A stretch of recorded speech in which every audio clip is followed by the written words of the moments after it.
தேவனோடு இருக்கின்ற அந்த ஆவிக்குரிய அந்த உறவை கட்டி எழுப்பணும் என்றால் சபையின் ஊழியங்களில் ஈடுபடுவதற்கு நம்மை நாம் அர்ப்பணிப்பது அவசியம். தேவனுடைய ராஜ்யத்தில் ஊழியம் செய்வதற்கு நாம் நம்மை அர்ப்பணிப்பது அவசியம். பலர் எழும்புவது அவசியம். இந்த பட்டணத்தில் தேவனுடைய ராஜ்யம் எழும்பணும் என்றால் ஒவ்வொரு விசுவாசியும் எழும்பி நின்று, நான் இந்த சபையில் ஒரு தூணாய் மாற விரும்புகின்றேன், நான் இந்த சபையில் தேவ ராஜ்யத்தை கட்டுவதற்கு நான் என்னை அர்ப்பணிக்கிறேன். நான் ஒரு ஜீவக்குழு நடத்துறேன் பாஸ்டர், நான் ஏதாவது ஒரு விதத்தில் ஒரு ஊழியத்தில் நான் ஈடுபடுறேன். சண்டே ஸ்கூல் ஊழியத்தில் ஆட்கள் தேவையா இருக்கின்றது, டீன்ஸ் ஊழியத்தில் ஆட்கள் தேவையா இருக்கின்றது, யூத் ஊழியத்தில் ஆட்கள் தேவையா இருக்கின்றாங்க. உங்களுக்கு ஓட்ட தெரியுதுங்களா? வண்டி ஓட்ட தெரியுமா? வாங்க ஞாயிற்றுக்கிழமை நீங்க உங்களுடைய தாளந்தை பயன்படுத்தி பலரை இன்னும் வர முடியாதவர்களுக்கு வண்டிக்கு வசதிகளை கொடுத்து நீங்களும் நானும் ஒன்றாக இணைந்து நான் தேவனுக்காக ஊழியத்தில் நான் என்னை அர்ப்பணிப்பேன் சொல்லும் பொழுது தேவன் அதன் மூலமாக நம்முடைய சபையை கட்டி எழுப்புவார்.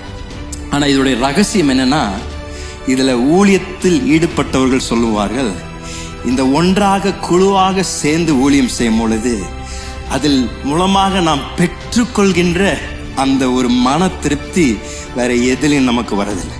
நீங்க எவ்வளோ லட்சங்களுக்கு வேலை செய்தாலும், நீங்க எவ்வளோ கோடிகளுக்கு உங்களுடைய சம்பளம் வந்தாலும், தேவ ராஜ்யத்திற்கு உங்க நேரத்தையும் உங்க தாளந்தையும் தந்து பாருங்க.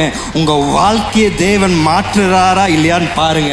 என்னுடைய வாழ்க்கையின் நோக்கத்தை கண்டுபிடித்தேன். மற்றதெல்லாம் பாஸ்ட் டைமுங்க. உங்களுடைய வேலை பாஸ்ட் டைம், உங்களுடைய மற்ற எல்லா பொறுப்புகளும் அதெல்லாம் பாஸ்ட் டைம். ஆனா நம்மளோட பூமியில தேவன் வைத்திருக்கின்ற மிக முக்கியமான நோக்கம், அவரை அறிந்து அவருடைய ராஜ்யத்திற்காக நம்முடைய வாழ்க்கையை கொடுத்து, ஆண்டவரே என்னுடைய வாழ்க்கையில் சுவாசம் இருக்கும் வரைக்கும், என்னுடைய உடம்பில் ரத்தம் இருக்கும் வரைக்கும், இந்த தேசத்தில், இந்த பட்டணத்தில், இந்த சபையில் உமக்காக நான் ஏதாவது ஒன்று செய்யணும் ஆண்டவரே.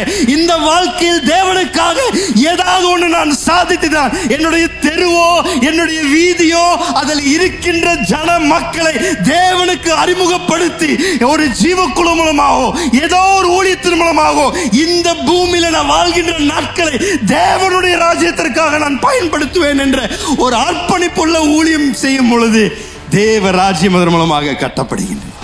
ஏன்னா நம்ம எவ்வளவோ ஜெபித்தா சந்தோஷம். ஆண்டவரே எழுப்புதல் தாங்க, நீங்க 40 நாள் உபவாசம் பண்ணலாம், 21 நாள் உபவாசம் பண்ணலாம். ஒவ்வொரு தடவை ஜெபிக்குமா என்ன தெரியுமா சொல்றாரு? ஆமா பிள்ளை, நான் கொடுக்க விரும்புறேன். ஆமா மகளே, கொடுக்க விரும்புறேன். உன் மூலமா தான் கொடுக்க விரும்புறேன். நம்மளுடைய ஜெபம் எல்லாம் ஆண்டவரே அவங்கள வச்சு பண்ணுங்க, இவங்களை வச்சு பண்ணுங்க. ஆண்டவர் சொல்ல, அவங்களும் இல்லை இவங்களும் இல்லை, உன்னை வச்சு நான் பண்ணுவேன். உன்னுடைய ஜெபத்திற்கு பதில் நீதான். பக்கத்தில் இருக்கிறவங்களை பார்த்து சொல்லுங்க, உங்களுடைய ஜெபங்களுக்கு பதில் நீங்க தான்.